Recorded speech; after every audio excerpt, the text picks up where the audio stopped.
निखिल चव्हाण साहेब, तुम्ही प्रचार करताय, नारळ तुम्हाला चिन्ह हो. दिलेलं आहे. तर प्रचार एकटाच कसा करताय? कोण दिसत नाही तुमच्या समोर? दादा, प्रचार करण्यासाठी जनशक्ती लागती, मान्य आहे मला. पण प्रचार हा एकटा केल्याने होत. सध्या मी माझ्या गाडीवर, ही माझी गाडी आहे, या गाडीवर मी नारळ लावून, माझं चिन्ह दिसण्यासाठी मी नारळ लावून, दोन भोंग्याचा आवाज घेऊन, अनेक माझा पक्षाचा झेंडा लावून स्वखर्चाने करतोय. तुम्ही काय करता? मी नोकरी करतो, कंपनीत नोकरीला आहे.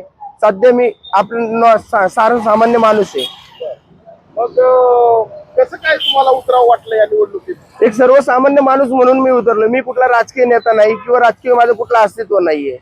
मतदारांना काय आवाहन कराल? मतदारांना आव्हान करेल की योग्य उमेदवार म्हणजे मी, मलाच निवडून द्या म्हणून. का निवडून द्यायचं तुम्हाला?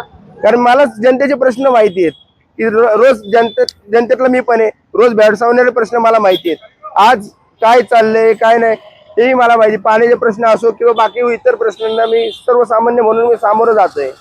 मी रोज बघतोय की पाणी किती भेटतं, कचरा, रस्त्याला होणारे ट्रॅफिक, हे पूर्ण प्रश्न बघतोय. आज एक तास लागतोय माणसानं घरी पोहोचायला. हॉस्पिटल नाही आहेत आपल्या इथे. 100 बेडचं किमान हॉस्पिटल पाहिजे, गार्डन पाहिजे. अजून अग्निशमन यंत्रणा नाही आपल्या इथे, ती आणायची आहे मला. मुळात अग्निशमन यंत्रणा आणि हॉस्पिटल हे मूळ प्रश्न आहेत की जे कृष्णनगरला नाही आहेत. आज या ट्रॅफिकच्या समस्येमुळं, अग्निशमन यंत्रणा नसल्यामुळे किमान लोकांची घरं जातात, भरपूर नुकसान होतं आणि लोकांना भरपूर त्रास होतो. शेवटचं आवाहन करा मतदारांना. मी प्रभाग क्रमांक 15 मधून अपक्ष उमेदवार म्हणून निवडून येत आहे. सर्वसामान्य, मला कुठल्या पक्षाचं पाठिंबा नाही किंवा पाठबळ नाही. मी स्वतःच माझ्या खर्चातून निवडणूक लढतोय. आपल्याला आवाहन करतो की योग्य उमेदवारांना निवडून द्या. धन्यवाद. नाव घ्या. निखिल मनोज चव्हाण. चव्हाण साहेब, मतदारांना काय आवाहन कराल? मी निखिल मनोज चव्हाण, अनुक्रमांक 8 15 ब या 15 ब या प्रभागातून निवडणुकीस उभा आहे. मी नारळ या चिन्ह समोरील बटन दाबून मला प्रचंड बहुमताने विजयी करा हे आवाहन करेल जनतेला.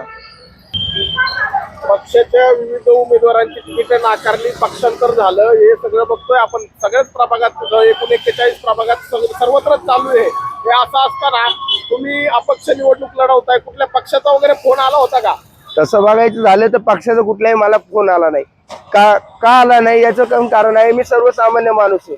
मी कुठल्या पक्षाचं काम करत नाही, या कुठल्या पक्षाच्या बांधील नाहीये. पहिली गोष्ट, उमेदवारी माघार घेण्यासाठी कोणी काय सांगितलं का? भरपूर जणांनी सांगितलं माघारी घे, कशाला निवडणूक लढतो. त्यांनीच मला पाठबळ भेटलं, निवडणूक लढायची शक्ती भेटली. सामान्य माणूस म्हणून मी निवडणूक लढू शकतो याची शक्ती त्याच गोष्टीमुळे भेटली. पहिलीच निवडणूक आहे ना? माझी पहिलीच निवडणूक आहे आणि मी कुठला राजकीय व्यक्ती नाहीये त्या गोष्टीत. धन्यवाद.